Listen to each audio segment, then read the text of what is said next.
Hello everyone, this is Ayushi and I am back with Psychology Lecture Series for Class 11.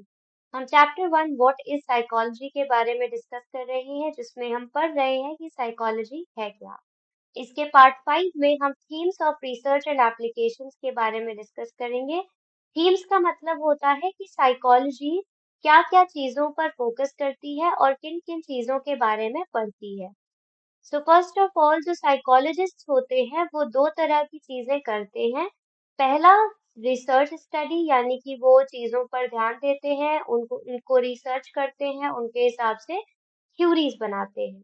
इसके बाद application of psychology यानी कि research करने के बाद जो थ्योरीज बन जाती हैं उनको जिंदगी में कैसे लागू करते हैं वो एप्लीकेशन में करते हैं। थीम वन जो होता है वो कहता है कि psychology like other sciences attempts to develop principles of behaviour and mental processes. यानी कि साइकोलॉजी के अंदर हम लोगों के व्यवहार को समझते हैं और दिमागी प्रतिक्रियाओं को समझते हैं। साइकोलॉजी का जो मेन फोकस होता है वो इस चीज पर होता है कि हम लोगों के व्यवहार को और मानसिक प्रतिक्रियाओं के ऊपर कैसे रिसर्च कर सकते हैं। इस रिसर्च के दौरान जो साइंटिस्ट होते हैं वो अपनी थ्योरीज बनाते हैं जिसके हिसाब से हमें पता चलता है कि लोग कैसे व्यवहार कर रहे हैं। साइंटिस्ट कंक्लूजन्स बनाते हैं डेटा के ऊपर यानी कि जब वो कोई स्टडी कंडक्ट करते हैं उस स्टडी को वो एनालाइज करते हैं जिसकी वजह से वो कंक्लूजन ड्रॉ करते हैं। इनका जो मेन प्रिंसिपल होता है, पर्पस होता है या मकसद होता है, वो होता है कि व्यवहार और मानसिक प्रतिक्रियाओं के ऊपर प्रिंसिपल्स बनाना, जिसकी वजह से हम इन दोनों को अच्छे से समझ पाएं। जो इन्वायरमेंटल साइकोलॉजी होती है, comparative psychology, physiological, developmental, social, differential and abnormal psychology, जो ये सारी साइकोलॉजी होती हैं, इनको ज्यादातर हम बेसिक साइकोलॉजी कहते हैं, क्योंकि इनके अंदर जो साइकोलॉजिस्ट होते हैं वो रिसर्च करते हैं। साइकोलॉजी के जो थीम होते हैं या जो उनके स्टडी के टॉपिक्स होते हैं वो बदलते रहते हैं फील्ड के हिसाब से। फॉर एग्जांपल एक्सपेरिमेंटल जो साइकोलॉजिस्ट होते हैं वो इन चीज पर फोकस करते हैं कि इंसान कैसे सीख रहा है, कैसे याद कर रहा है और कैसे सोच रहा है। लेकिन जो फिजियोलॉजिकल साइकोलॉजिस्ट होते हैं वो देखते हैं कि इंसान शारीरिक रूप से किस प्रकार से व्यवहार कर रहा है। यानी कि साइकोलॉजी की जो ब्रांच होगी उस हिसाब से उसका थीम या टॉपिक बदलता रहेगा। थीम 2 जो है वो कहता है कि human behaviour is a function of attributes of a person and environment. यानी कि इंसान का जो व्यवहार है वो उसकी क्वालिटीज की वजह से और उसके पर्यावरण की वजह से बदलता है। कर्ट लेविन नाम के साइकोलॉजिस्ट ने पहले ये फॉर्मूला दिया था जिसमें उन्होंने कहा था B is equal to F P E, यानी B is for behaviour, F is for function, P यानी पर्सन, E यानी इन्वायरमेंट। इसमें इन्होंने कहा था कि जो बिहेवियर होता है, फंक्शन यानी कि प्रोडक्ट यानी मल्टीप्लिकेशन, बिहेवियर जो होता है वो इंसान की खूबियों की वजह से और उसके वातावरण के हिसाब से प्रभावित होता है। इंसान के व्यवहार में परिवर्तन इसलिए आता है क्योंकि उनके एट्रीब्यूट्स यानी उनकी क्वालिटीज और खूबियां बदलती हैं और उनके इन्वायरमेंट बदलते हैं जिसमें वो पले बड़े होते हैं।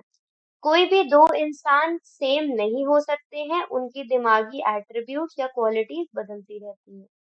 डिफरेंशियल साइकोलॉजी एक फील्ड थी जिसमें लोगों के डिफरेंसेस के बारे में पढ़ा जाता था, यानी कि दो लोग किस प्रकार से बदलते हैं, क्यों बदलते हैं और कैसे बदले हैं, वो चीजें पढ़ी जाती थी। साइकोलॉजिस्ट जो हैं वो इन चीजों पर भी ज्यादा ध्यान देते हैं कि एक इंसान अपने पर्यावरण के साथ कैसे इंटरैक्ट करता है और इस इंटरैक्शन की वजह से उसके व्यवहार कैसे बदलते हैं। नेक्स्ट थीम है ह्यूमन बिहेवियर इज कॉज्ड। इस थीम में लोग कहते हैं कि इंसान के जो व्यवहार हैं वो कॉज्ड है, यानी किसी कारण की वजह से हुए हैं। बिना कारण के कोई व्यवहार नहीं होता है। कुछ साइकोलॉजिस्ट ये मानते हैं कि हर प्रकार का व्यवहार या सारे जो व्यवहार होते हैं वो कॉज्ड होते हैं या वो किसी कारण से होते हैं, और ये कॉजेज दो तरीके के हो सकते हैं। इंटरनल यानी एक इंसान के अंदर की चीजें, आंतरिक, और एक्सटर्नल यानी बाहरी बाहरी यानी बाहर के वातावरण से क्या चीजें इंसान के व्यवहार को प्रभावित कर रही हैं। कॉजल एक्सप्लेनेशंस जो होते हैं यानी कि कारण, ये बताते हैं कि हम किस प्रकार से व्यवहारों को समझ सकते हैं, क्योंकि इनके बिना यानी अगर हम कहें कि बिना किसी कारण के कोई व्यवहार होता है तो हम उस व्यवहार को प्रेडिक्ट नहीं कर पाएंगे यानी बता नहीं पाएंगे कि आगे आने वाले कल में कैसे व्यवहार हो सकते हैं। इसीलिए कहा जाता है कि हर व्यवहार का कोई ना कोई कारण ही होता है।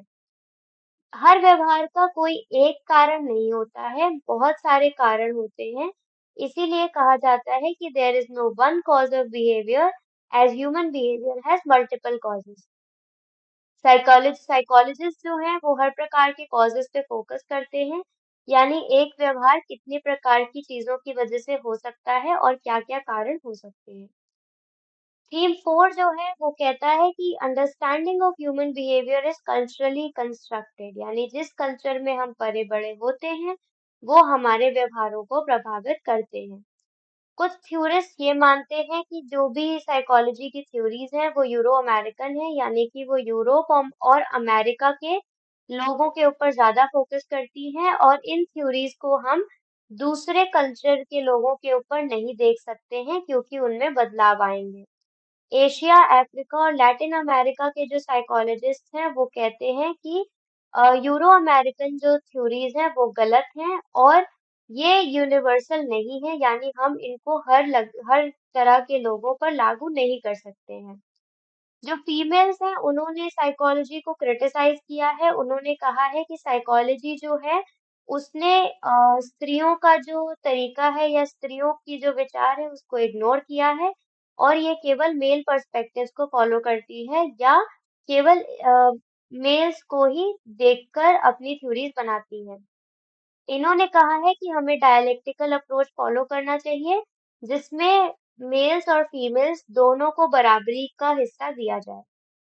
लास्ट थीम जो थीम 5 है वो कहती है कि human behaviour can be controlled and modified through the application of psychological principles, यानी कि साइकोलॉजी के प्रिंसिपल्स को इस्तेमाल करके हम इंसान के व्यवहारों को कंट्रोल भी कर सकते हैं और उसको बदल भी सकते हैं।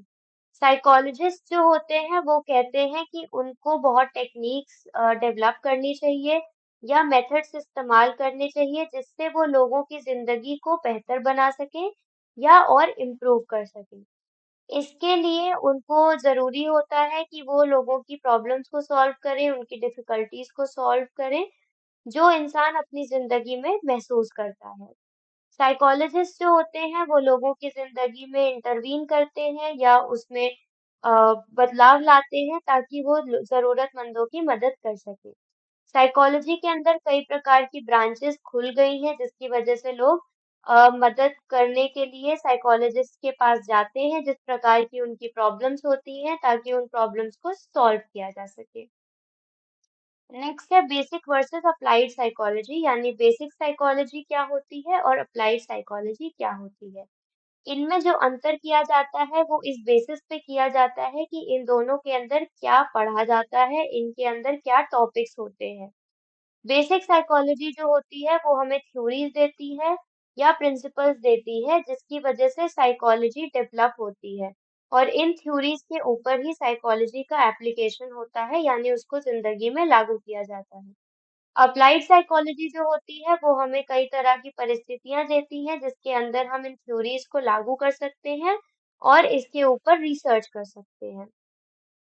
रिसर्च जो है वो साइकोलॉजी का एक बहुत महत्वपूर्ण पार्ट है जिसकी वजह से लोग अप्लाई कर सकते हैं। बिना रिसर्च के कोई थ्योरी नहीं बनेगी और थ्योरी नहीं बनेगी तो उसका एप्लीकेशन नहीं होगा।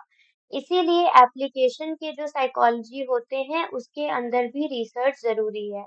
कई फील्ड्स ऐसे होते हैं जिनको पहले रिसर्च ओरिएंटेड ही बोला गया था यानी उसके अंदर केवल रिसर्च होता है, लेकिन आज के ज़माने में उसका एप्लीकेशन भी संभव है यानी उसको ज़िंदगी में लागू किया जा सकता है।